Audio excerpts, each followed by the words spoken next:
Hello friends, आप सब कैसे हैं। आई होप आप सब अच्छे ही होंगे। मैं पवन कुमार आपके अपने YouTube channel smart study with Pawan में आपका हार्दिक स्वागत करता हूं।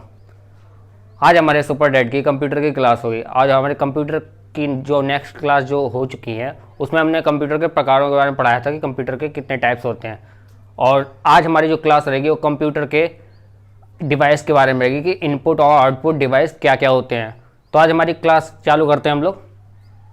आज हमारी क्लास का जो पहला टॉपिक रहेगा इनपुट आउटपुट डिवाइस में हमारा रहेगा इनपुट डिवाइस। आखिर इनपुट डिवाइस होता क्या है?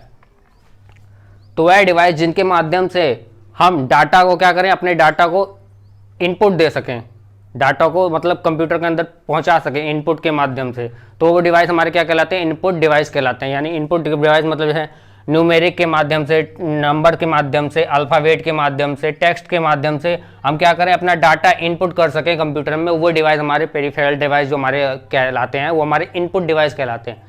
अब इनपुट डिवाइस हमारे जैसे पहले इनपुट डिवाइस की बात करते हैं हम लोग, तो कीबोर्ड हम लोगों का मुख्य इनपुट डिवाइस होता है।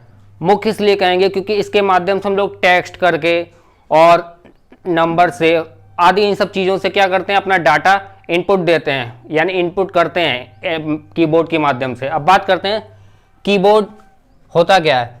तो कीबोर्ड एक ऐसी डिवाइस है जिसके माध्यम से हम इनपुट करते हैं, अपने कंप्यूटर में अपना डाटा इनपुट करते हैं। तो कीबोर्ड की जो खोज थी 1868 में क्रिस्टोफर लैथम सॉलेज ने की थी। किसने की थी?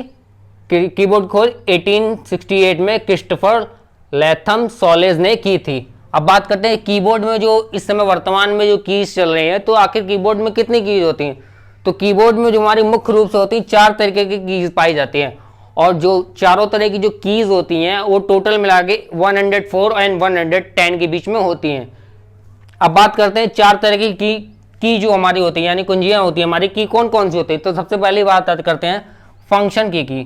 तो फंक्शन यानी मेन फंक्शन जो की होती है हमारी वो 12 होती हैं, F1 से लेके F12 तक। जो हमारा कीबोर्ड होता है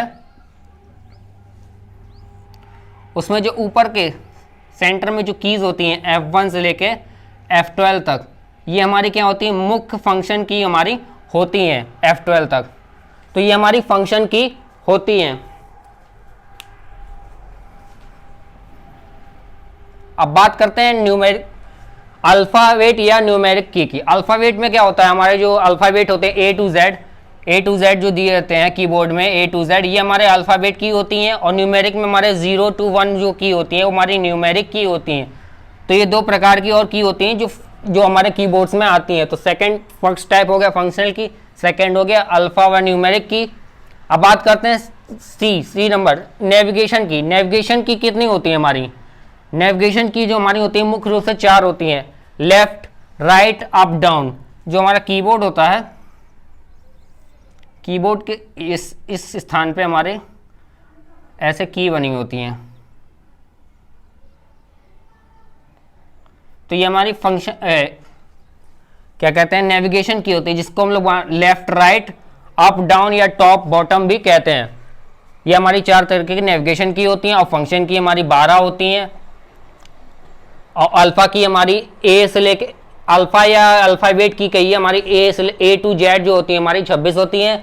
और न्यूमेरिक की हमारी 0 से 9 तक ये हमारी 10 की होती है न्यूमेरिक की। और नेविगेशन की हमारी होती है मूल 4 होती हैं, लेफ्ट, राइट, टॉप, बॉटम। अब बात करते हैं नेक्स्ट हमारी जो की आती है कीबोर्ड में, वो आती है स्पेशल की। स्पेशल की किसे कहते हैं? स्पेशल यानी स्पेसिफिक फंक्शन को जो ऑपरेट करने वाली की होती है, यानी स्पेशल, उन्हीं को हम लोग स्पेशल की कहते हैं। जिस तरीके से शिफ्ट का इस्तेमाल हम लोग क्या करते हैं, शिफ्ट का इस्तेमाल हम लोग वर्ड को छोटा बड़ा इसी जो लिए करते हैं। और कंट्रोल, यानी कंट्रोल का क्या होता है, पूरे सिस्टम में कंट्रोल करने के लिए, अल्फ़ाबेट हो चाहे न्यूमेरिक हो, इन सब चीज़ों को कंट्रोल करने के लिए कि वो बड़ा रहेगा छोटा रहेगा, कॉपी करने के लिए, पेस्ट करने के लिए, इन सब चीज़ों के लिए कंट्रोल यूनिट बनाई जाती है, जिसको हम लोग कंट्रोल बटन कहते हैं। कंट्रोल बटन के माध्यम से करते हैं। अब बात करते हैं अल्ट की होती है हमारी तरह, इसी तरह स्क्रीन लॉक होता है, इंसर्ट की होती है, टैब की होती है। ये सब हमारी जो कीज़ होती हैं ये हमारी स्पेशल की में आती हैं। अब नेक्स्ट इनपुट डिवाइस की तरफ चलते हैं। माउस जो होता है हमारा पॉइंटर डिवाइस होता है। पॉइंटर मतलब एक निश्चित पॉइंट दर्शाता है, इस तरीके से होता है पॉइंटर डिवाइस। कुछ इस तरीके का हमारा पॉइंटर डिवाइस होता है। इसमें ये इस तरीके का पॉइंट होता है जिसको हम लोग क्या कहते हैं, पॉइंटर। ये हमारा पॉइंटर होता है जो हमारे क्या होता है स्क्रीन पे दिखाई देता है। किसी ओपन करने के लिए फाइल को ओपन कर सकते हैं। मैंने स्क्रीन कुछ ज़्यादा बड़ी बना दी है, पॉइंटर छोटा होता है, ठीक है। तो ये हमारा माउस जो होता है वो पॉइंटर डिवाइस में आता है। और माउस की जो खोज हुई थी 1960 में डगलस एंजलबर्ट ने की थी। किसने की थी? डगलस एंजलबर्ट ने 1960 में की थी। अब बात करते हैं माउस के प्रकार कितने होते हैं। तो माउस के मुख्य रूप से 3 ही प्रकार होते हैं, मैकेनिकल माउस, ऑप्टिकल माउस और वायरलेस माउस। मैकेनिकल माउस जो 1980 के समय में जो माउस होता था, नॉर्मली लकड़ी का जो पहला माउस बनाया गया था वो मैकेनिकल माउस में था। इसमें माउस में इस तरीके का कुछ माउस होता था, उसमें ऊपर रबड़ की गेंद होती थी, तो उसको स्क्रॉलिंग के माध्यम से, रबड़ की गेंद को स्क्रॉलिंग के माध्यम से यूज़ करते थे। वो हमारा मैकेनिकल में सबसे पहले में आता था, जो 1980 में यूज़ किया जाता था। अब बात करते हैं ऑप्टिकल माउस। ऑप्टिकल जो माउस होता है हमारा इस समय वर्तमान में यूज़ होता है, जिसमें क्या होती है 3 तरीके की मुख्य की होती है हमारे इस तरीके से, जैसे मैं बना के दिखाता हूँ आपको। ऑप्टिकल माउस हमारी मुख्य 3 तरह की होती हैं। ये हमारी लेफ्ट की होती है, ये हमारी राइट की होती है। लेफ्ट की, राइट की। और ये हमारा स्क्रॉल होता है, यहाँ पे गोल व्हील टाइप का होता है, व्हील होता है छोटा सा, इसको स्क्रॉल की कहते हैं। तो लेफ्ट की, राइट की, हमारी 3 तरह की होती हैं जो वर्तमान में हम लोग ऑप्टिकल माउस यूज़ करते हैं। अब बात करते हैं वायरलेस माउस। वायरलेस माउस में क्या होती है, हमारे सेम वायरलेस माउस भी इसी तरह वर्क करता है, लेकिन ऑप्टिकल माउस होता है वायर के थ्रू जुड़ा हुआ होता है हमारे कंप्यूटर सिस्टम से, और वायरलेस माउस होता है हमारे बिना वायर के जुड़ा हुआ होता है, वो वायरलेस माउस हमारा कहलाता है।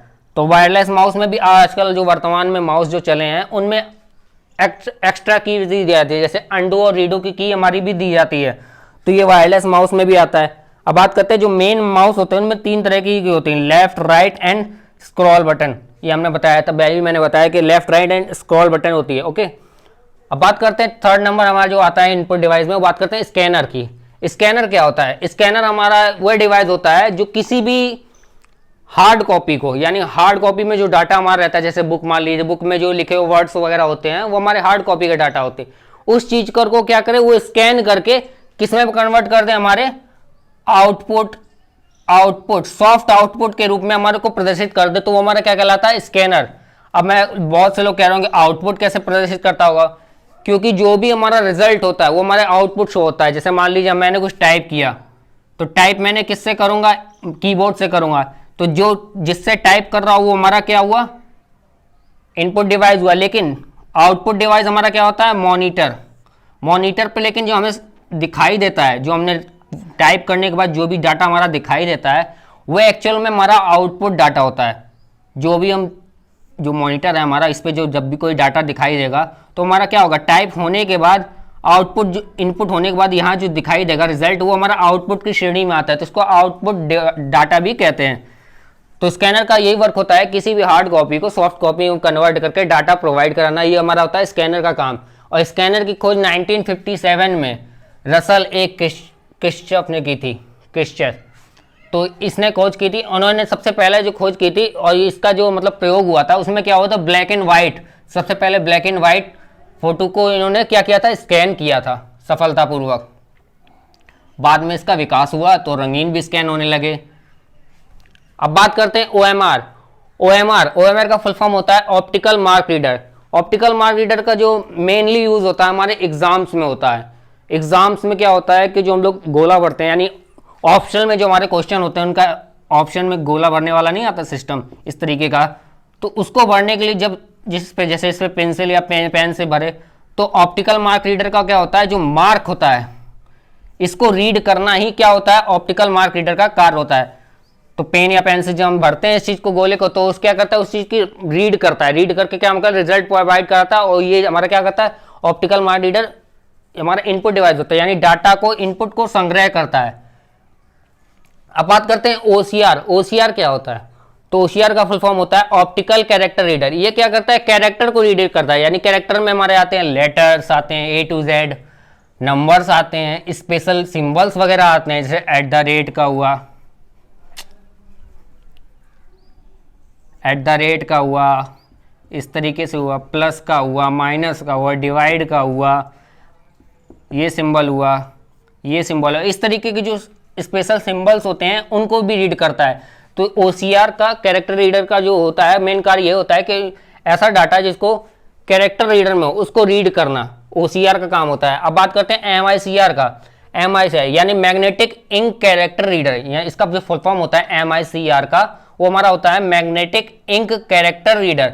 इसका मेनली यूज होता है बैंक में, जो चेक होते हैं उनमें, जो हमारे बैंक्स में जो चेक हम लोग जैसे चेक ले जाते हैं, चेक हमारा इशू करवाने के लिए कि हमारा जो चेक है आप दे दीजिए, चेक के थ्रू मैं अपनी पेमेंट निकालूंगा। तो उसमें क्या होता है, जो चेक को मतलब जो चेक को एक्चुअल में कि ये चेक सही है कि नहीं, उस चीज़ को अप्रूव करने के लिए वो क्या करते हैं, एक मशीन होती है उनके पास MICR की। तो मैग्नेटिक जो हमारा चेक जो होता है उसमें मैग्नेटिक इंक डली होती है, तो उसको रीड करने के लिए जो हमारे डिवाइस होता है इसको MICR कहते हैं, यानी magnetic ink character reader device होता है। इसका मेन यूज़ हमारे चेक को जांचने के लिए होता है कि ये सही है कि नहीं। तो इसका यूज़ जो होता है मेन हमारा बैंक में यूज़ होता है। अब बात करते हैं BCR, bar code reader. Bar code reader generally हर शॉप में मिलता है, जो बड़े मॉल्स वगैरह होते हैं इन सब में मिलता है। बार कोड रीडर का क्या होता है कि एक स्पेशल टाइप का कोड टाइप का होता है, इस तरीके से लाइंस में होता है, कोई डार्क है, कोई एकदम पास पास लाइन है, कोई दूर दूर है, तो इस तरीके का बार कोड होता है उसमें। तो इस चीज़ को नहीं बार कोड रीडर सॉरी इस तरीके से चौकोर में होता है, उसमें ऐसे ऐसे डिज़ाइन कुछ बनी होती है। तो इस तरीके से जो बार कोड रीडर होता है वो क्या होता है, प्रोडक्ट की जांच करने के लिए कि वो कितने रुपए का है, इस चीज़ की उसमें इन्फॉर्मेशन छिपी होती है। तो वो बार कोड रीडर से ही जान सकते हैं कि प्रोडक्ट की डिटेल क्या है, कब बना है, कब मैन्युफैक्चर हुआ है, कब तक खराब होगा, ये क्या होती है, उस चीज़ की डिटेल उसके बार कोड में निहित होती है। तो बार कोड का जो प्रयोग किया जाता है वह व्यवसाय आदि में किया जाता है, कॉमर्शियल उत्पादन और व्यवसाय वगैरह में, इन सब में किया जाता है। तो इन सब का डाटा रखने के लिए क्या होता है, BCR यानी बार कोड रीडर का इस्तेमाल किया जाता है इनपुट में। अब बात करते हैं लाइट पेन। लाइट पेन का क्या यूज़ होता है, लाइट पेन हमारा ऐसा डिवाइस होता है जिसके माध्यम से हम सॉफ्ट कॉपी, यानी सॉफ्ट कॉपी मतलब टच स्क्रीन पर, मान लीजिए लाइट पेन का जो यूज़ होता है मेनली हमारा टच स्क्रीन पे यूज़ होता है। तो जैसे मान लीजिए ये लैपटॉप है टच वाला, तो इसमें क्या करेंगे हम, इमेज बनाने के लिए, इमेज बनाकर क्या करें, सॉफ्ट कॉपी में संग्रहित करने के लिए हम लोग क्या करते हैं, लाइट पेन का यूज़ करते हैं। लाइट पेन के माध्यम से हम इमेज बना के अपने सॉफ्ट कॉपी में संग्रहित कर सकते हैं। अब बात करते हैं टच स्क्रीन। टच स्क्रीन क्या होता है हम लोग जानते हैं। टच स्क्रीन जैसे हम लोग नॉर्मली अभी क्या करते हैं, जो टच स्क्रीन अभी लेटेस्ट में काफ़ी मतलब मॉडल्स में हमारे क्या आते हैं, नए लैपटॉप आ गए जो हमारे क्या करते हैं, टच स्क्रीन पे वर्क करते हैं। तो टच स्क्रीन पे क्या होता है कि इनपुट डाटा हम लोग डायरेक्ट दे सकते हैं, बिना किसी की, जो हमारा नॉर्मली कीबोर्ड होता है उसको हार्ड कीबोर्ड की नहीं जरूरत पड़ती। इसमें क्या होता है, सॉफ्टवेयर हमारा कीबोर्ड होता है, यानी सॉफ्टवेयर वाला कीबोर्ड होता है, इसके माध्यम से हम क्या करते हैं, टाइप कर सकते हैं। तो ये हमारा टच स्क्रीन में आता है। अब बात करते हैं वॉइस रिकॉग्निशन। वॉइस रिकॉग्निशन वह सिस्टम होता है जिसके माध्यम से हम क्या करते हैं, अपनी बोलने की, यानी जो हम बोल करके इनपुट डाटा क्या कर सकें, दे सकें, वो हमारा वॉइस रिकॉग्निशन में आता है। जिसका हमारा क्या होता है, बोलने के कारण जो इनपुट डाटा वो हमारा रिकॉर्ड होकर के सेव होता है, तो हमारा सॉफ्ट कॉपी में होता है, कन्वर्ट होता है। तो वो वॉइस रिकॉग्निशन, जैसे हमारा माइक हमारा क्या होता है, इनपुट डिवाइस होता है, जिसके माध्यम से क्या हम करते हैं, अपनी बात को बोल करके रिकॉर्ड करके या संग्रहित करके रख सकते हैं। बात करते हैं डिजिटल कैमरा। डिजिटल कैमरा क्या होता है, डिजिटल कैमरा में हमारा एक इनपुट डिवाइस होता है, मेन वेरीफाइड इनपुट डिवाइस, जिसके माध्यम से क्या करते हैं हम अपनी इमेज और वीडियो आदि को क्या कर सकते हैं, सेव करके रख सकते हैं। तो डिजिटल कैमरा इसी के लिए होता है कि कोई भी जो भी चीज़ हम लोग वर्तमान में देखते हैं, इमेज कैप्चर करना और वीडियोस कैप्चर करना, तो ये डिजिटल कैमरे की वजह से ही होता है। इसको क्या करते हैं, किसी भी जो चीज़ होती है इसको कैप्चर करके हम क्या करते हैं, सॉफ्ट कॉपी में रख सकते हैं, और बाद में चाहें तो उसको आउटपुट के माध्यम से भी हम निकाल सकते हैं, जैसे प्रिंटर वगैरह के माध्यम से निकाल सकते हैं। तो इस माध्यम से हमारा क्या हुआ, डिजिटल कैमरा हमारा एक इनपुट डिवाइस हुआ। नेक्स्ट हम बात करते हैं आउटपुट डिवाइस की। हम बात करते हैं आउटपुट डिवाइस की, तो आउटपुट पे आते हैं सबसे पहले। तो आउटपुट डिवाइस क्या होते हैं, जो हमारा इनपुट डिवाइस के माध्यम से जब इनपुट दिया जाता है तो प्रोसेस होने के बाद जो रिजल्ट जिस डिवाइस के माध्यम से हम देख सकते हैं उनको क्या कहते हैं, आउटपुट डिवाइस हम कहते हैं। यानी वे डिवाइस जिनके माध्यम से क्या हम आउटपुट डाटा अपना देख पाएँ वो हमारे क्या कहलाते हैं, आउटपुट डिवाइस कहलाते हैं। तो आउटपुट डिवाइस में हमारे क्या आते हैं, सबसे पहला आता है हमारा मॉनिटर। तो मॉनिटर की खोज किसने की थी? मॉनिटर की मुख्य रूप से खोज माना जाती है मैक्सिमम, मतलब इसमें काफ़ी विवाद है। तो मॉनिटर की खोज हुई थी 1928 में हुई थी, जो कि ज़ेरोकिन ने की थी 1929 में, सॉरी 1929 में ज़ेरोकिन ने की, ठीक है। तो सबसे पहले जो बात करते हैं तो उसमें मुख्य रूप से बांटा गया था CRT कैथोड रूप पे, कैथोड यानी CRT यानी कैथोड रे ट्यूब पे बेस्ड था मॉनिटर, जो कि बना था 1929 में ज़ेरोकिन ने बनाया था। अब बात करते हैं इनमें क्या होता था। जो फ्लैट पैनल मॉनिटर अब जो वर्तमान में जो बनने लगे, पहले पुराने समय में 1929 से समय में क्या करते थे, CRT मॉनिटर होते थे, यानी कैथोड रे ट्यूब मॉनिटर हुआ करते थे। अब जो होते हैं वो फ्लैट पैनल मॉनिटर होते हैं, यानी जिसमें क्या आता है हमारा मॉनिटर्स में LCD आती है और LED आती है, यानी LCD पे बेस्ड होते हैं और LED पे। LCD की बात करें तो ये क्रिस्टल डायोड पे आधारित होती है, यानी क्रिस्टल डिस्प्ले, यानी लिक्विड क्रिस्टल डिस्प्ले, यानी LCD का जो फुल फॉर्म होता है वो लिक्विड क्रिस्टल डिस्प्ले, यानी क्रिस्टल की तरह, यानी हीरे की तरह चमकती है, इसलिए इसको क्या कहते हैं, लिक्विड क्रिस्टल डिस्प्ले नाम दिया गया था। LED डिस्प्ले होती है लाइट इमिटिंग डायोड, यानी ये डायोड पे डिपेंडेंट जो हमारा डिवाइस होता है मॉनिटर का, वो हमारा क्या कहलाता है, LED कहलाता है, जिसका फुल फॉर्म होता है लाइट इमिटिंग डायोड। अब बात करते हैं जो हमारा सेकंड आता है आउटपुट डिवाइस, वो आता है प्रिंटर। प्रिंटर की खोज 1938 में चेस्टर कार्लसन ने की थी। 1938 में चेस्टर कार्लसन ने हमारे प्रिंटर की खोज की थी। प्रिंटर को मुख्य रूप से 3 भागों में बांटा गया है।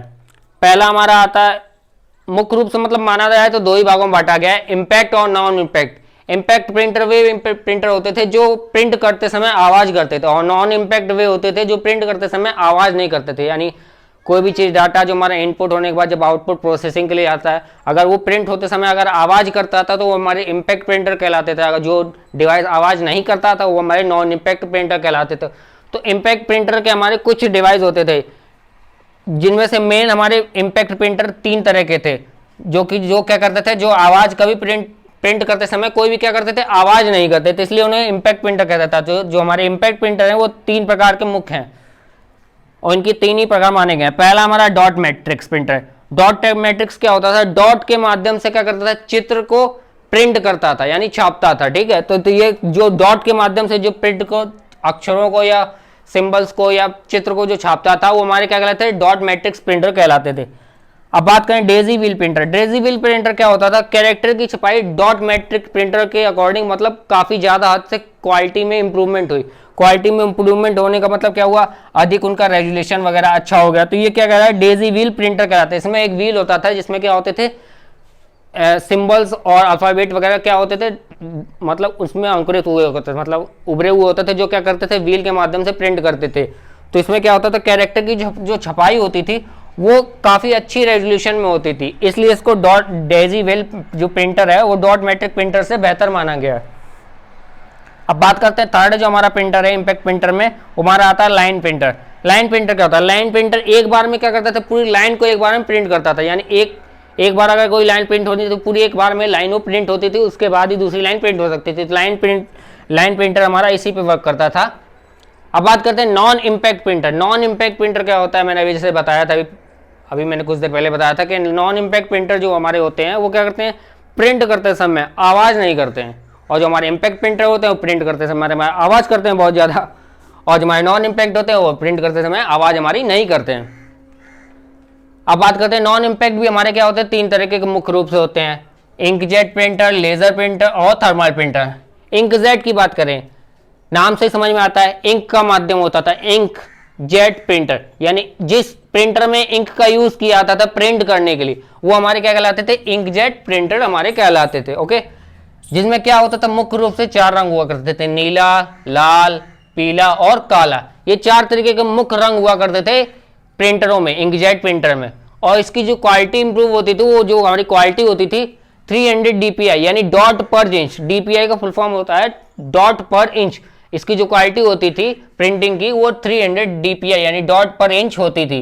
अब बात करते हैं लेजर प्रिंटर। लेजर प्रिंटर क्या होता था, इलेक्ट्रॉनिक के माध्यम से, यानी लेजर के माध्यम से प्रिंट करता था, यानी अक्षरों को प्रिंट करना या चित्र को प्रिंट करना जो माध्यम होता था वो लेजर प्रिंटर के अकॉर्डिंग होता था। इसमें जो प्रिंटिंग क्वालिटी होती थी हमारी 300 to 600 DPI यानी डॉट पर इंच होती, यानी इंकजेट के मुकाबले इसकी क्या होती, लेजर प्रिंटर की प्रिंटिंग क्वालिटी बहुत ही ज़्यादा हाई हो गई, यानी इंप्रूव कर गई। इससे क्या हुआ, लेज़र प्रिंटर को अब वर्तमान में ज़्यादा यूज़ किया जाता है इंकजेट प्रिंटर के मुकाबले हमारा। अब बात करते हैं थर्मल प्रिंटर। थर्मल प्रिंटर थोड़े कॉस्टली होते हैं। थर्मल प्रिंटर का यूज़ क्या होता है, थर्मल प्रिंटिंग हेड की पिन, जो प्रिंटिंग हेड होते हैं उनके जो पिन होते हैं उनको इलेक्ट्रिक यानी विद्युत के माध्यम से क्या किया जाता है, गर्म किया जाता है, और गर्म करने के बाद क्या किया जाता है, प्रेस किया यानी दबाया जाता है। तो जिसके माध्यम से क्या होता है, जो हमारा चित्र उभरा हुआ होता है वो क्या होता है, प्रिंट हो जाता है।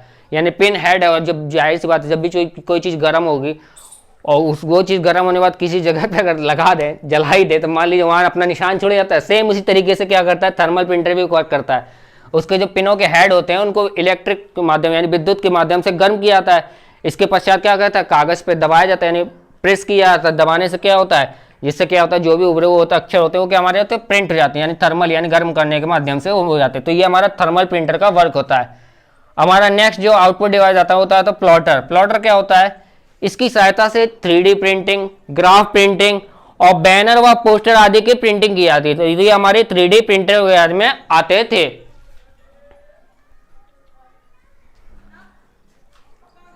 अब ये तो इनपुट और आउटपुट डिवाइस की बात है।